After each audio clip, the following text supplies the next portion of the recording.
Bienvenue sur ma chaîne YouTube consacrée à une nouvelle dimension humaine et lumineuse. Pour recevoir votre motivation quotidienne, abonnez-vous. Dans mes vidéos, je vous apporte des outils pour transformer votre vie. Commençons. La méthode du « rien à foutre » selon l'esprit de Louise Hay. Un chemin vers la liberté intérieure et la motivation retrouvée. Parfois, la vie nous accable d'attentes, de responsabilités et de pressions extérieures.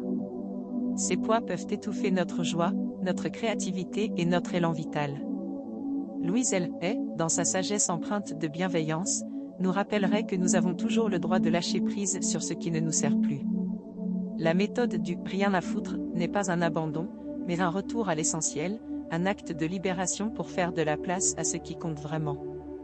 1. Déclarez votre intention, je choisis de lâcher prise. Tout commence par une affirmation simple et puissante. Je libère ce qui ne m'appartient pas. Je choisis de vivre pour moi-même, avec amour et authenticité. Répétez cette phrase chaque matin devant un miroir, en regardant dans vos propres yeux. Permettez à ces mots de s'ancrer dans votre cœur. Ils sont une permission de relâcher tout ce qui ne sert plus votre bien-être. 2. Identifiez ce qui ne mérite plus votre énergie.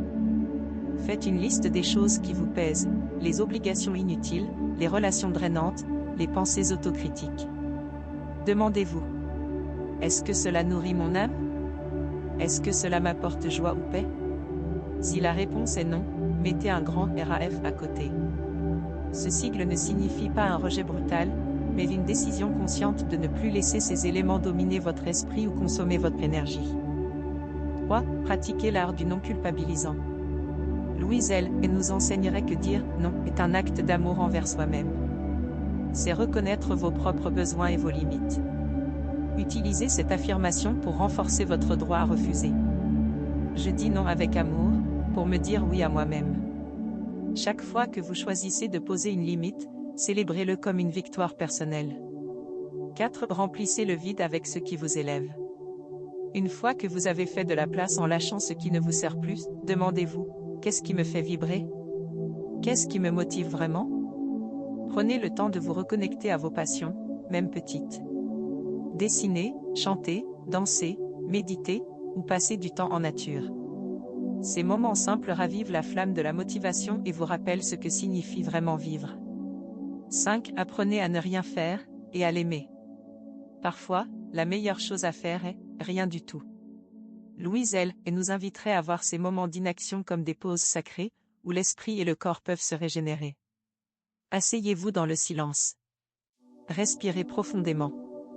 Laissez passer les pensées sans vous y attacher, comme des nuages dans le ciel. Affirmez doucement, je mérite le repos. Je mérite la paix. 6. Cultivez une attitude de gratitude pour l'essentiel. Lorsque vous vous sentez libre du poids des « il faut » et des « je dois », prenez un moment pour reconnaître les bénédictions de votre vie. La gratitude attire davantage de ce qui vous élève. Répétez. Je suis reconnaissant pour chaque moment qui m'apporte joie, paix et liberté. 7. Faites confiance à la vie et avancez avec légèreté. Lâcher prise ne signifie pas tout abandonner, mais plutôt se recentrer sur ce qui compte vraiment. Louise Hay nous rappellerait que la vie est toujours là pour nous soutenir lorsque nous nous alignons avec notre vérité intérieure.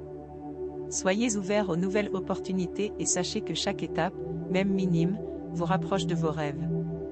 En adoptant cette méthode, vous offrez à votre âme un espace pour respirer, à votre esprit une pause pour se recentrer, et à votre cœur une chance de redécouvrir ce qui le fait chanter. Et souvenez-vous, vous méritez une vie qui vous ressemble. Si vous avez aimé cette vidéo, merci de m'encourager d'un like pour poursuivre notre aventure humaine.